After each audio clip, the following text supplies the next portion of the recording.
Yo, what's the word? It's your boy 16. If you like the content on this channel, I want to ask you like, comment, and subscribe. And don't forget to click that bell for post notifications.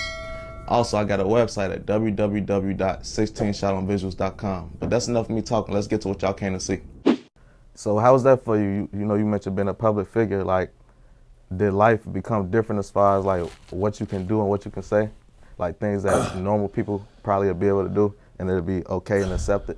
But when you do it, it's like, he knows better, or? Yeah, I mean, I follow some people on Twitter who they have 50 followers or like a couple hundred followers, and they just get to say whatever the fuck they want.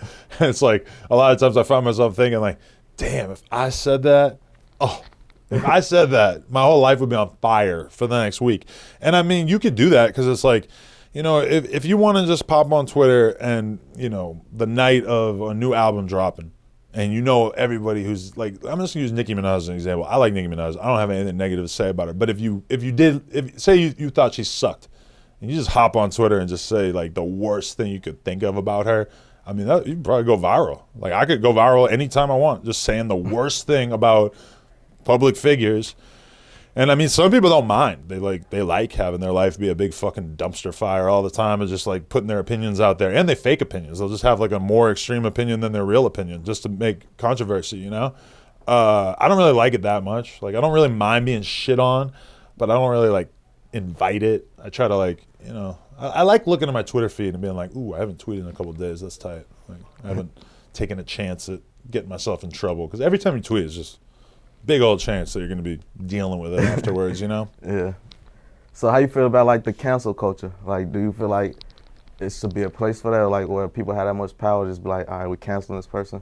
Or I mean, there's a place for it for sure. Like, when people get exposed for being disgusting, horrible monsters or whatever. But then there's also like the overreaction part of it where it's like, I've seen people just lose their entire careers over like some corny joke or like, playing into some stereotype a little bit. So it's like, like the good version of cancel culture is just actual truth being spoken to power and like people who are doing fucked up things having to be exposed to the world.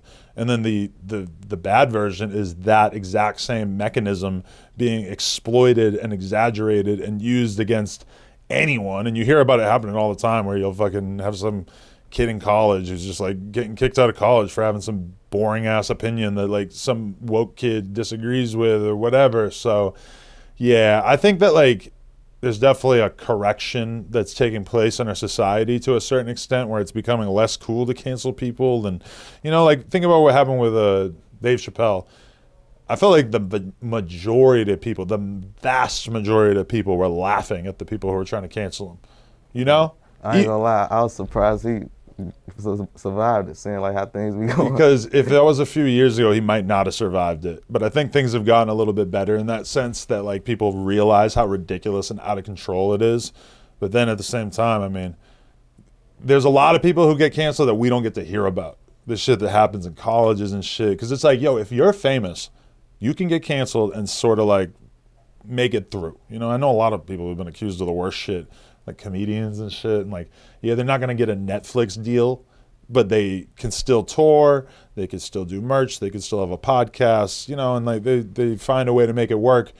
But like if you're a real nobody who gets canceled on some bullshit smear shit, if you don't really have like a fan base or a big social media following or a ton of people who love you, I mean that shit can be really devastating, and those are the people that we don't really get to hear about that much.